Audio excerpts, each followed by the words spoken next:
سلام، من بهنام نصیری هستم. در این ویدیو میخوام نصب ووکامرس و پیکربندی اون رو بهتون یاد بدم. اول به بخش پلاگین اد نیو میریم، در بخش سرچ مینویسیم ووکامرس، روی اینستال ناو کلیک میکنیم.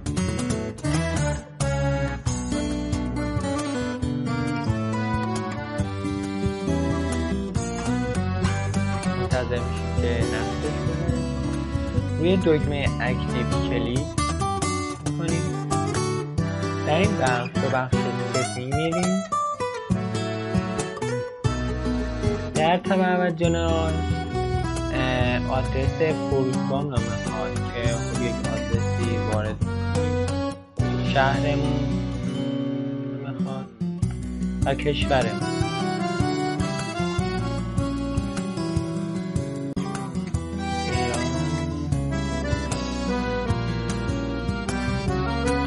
در این بخش میتونیم واحد پولی رو مشخص کنیم. در این بخش میتونیم واحد پولی رو مشخص کنیم که فقط از تومان پشتیبانی میکنه و ایران تومان. میتونیم واحد پولی رو از سمت چپش باشه یا سمت راستش و یا سمت چپ با فاصله یا بدون فاصله، که من میذارم چپ با فاصله و تعداد اشارش را به 3 از سیو را میذارم.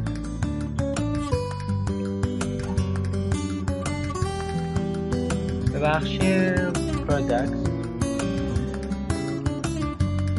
یک صفحه برای فرودگاه میخواد که خودش وقتی ووکامرس نصب کنیم صفحه رو میسازه به نام شاپ و محصولات دیگه از این به بعد به قسمت که مثلا در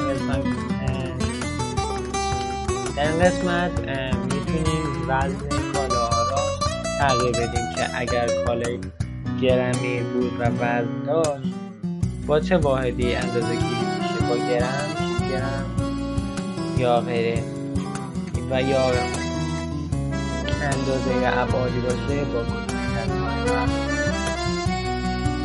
پس از درست کردن اینجا روی دکمه سیو بزنیم.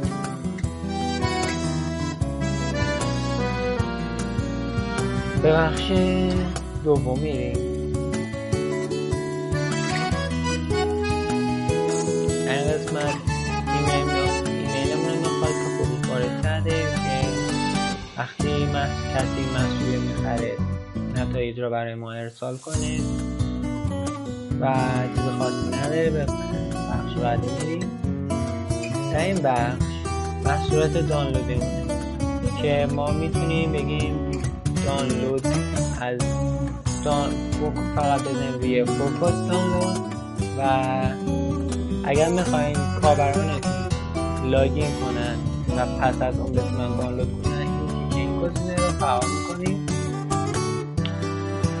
محصولات دانلودی میگه حتما باید پرداخت کنم بعد میتونم دانلودش کنم در این قسمت.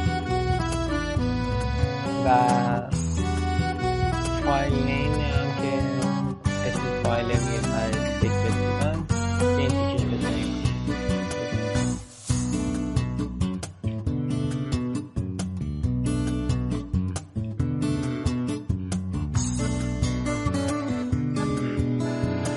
در بخش پیمنت دستگاه هایی هست که میتونن مردم با اون پرداخت با پیپال، کش، چک پیمنت و غیره که چون ما در ایران هستیم هیچ کدوم از اینا برای ما کار نیست. مجبوریم از زرین پال و محصولات مثل زرین پال و سربرگ‌های دیگه به جا از من چیز خاصی ندارم و اینجا باید صفحه‌ای که محصولات خریداری میشن رو مشخص کنیم، محصولاتی که خواهد پولشون رو پرداخت کنه و صفحه اکانت رو مشخص کنیم در قسمت و کار خاصی دیگه نداره. همین فروشگاه رو ببینیم.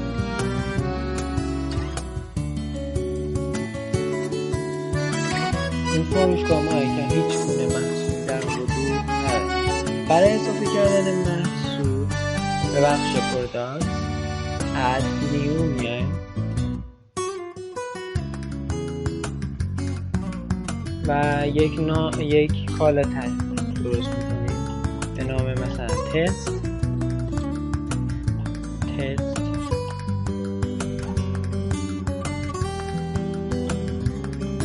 و در این بخش میتونیم قیمت کالا رو مشخص کنیم.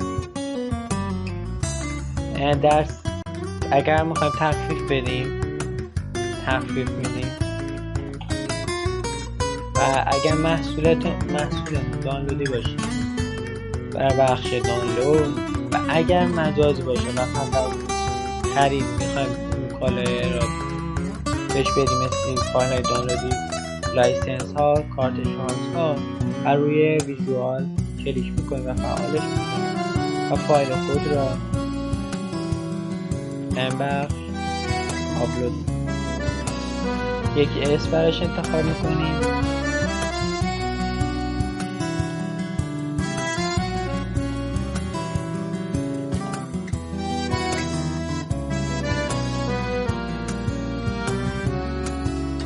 و همینجا در این قسمت میتونیم تعداد دفعاتی که میتونه دانلود کنه یا بعد از چه مدتی این غذا بعد چند غذا پیدا کنیم و دیگه نتونه دانلود کنه رو وارد کنیم. در بخش بعدی میتونیم براش شناسه وارد کنیم مثلا و در بخش بعدی باید توضیحات بیشتری بدم که در یک ویدیو دیگه جا داره و پس از انجام کارها روی پابلیش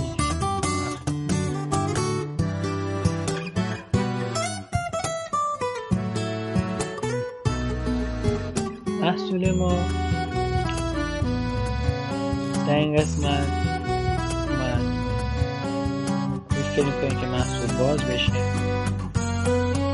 این محصولمونه قیمت که تومان نوشته و تعداد محصول میتونیم اینجا وارد کنیم و میتونیم اد تو کارت رو بزنیم تو محصول به سبد خریدمون اضافه بشه.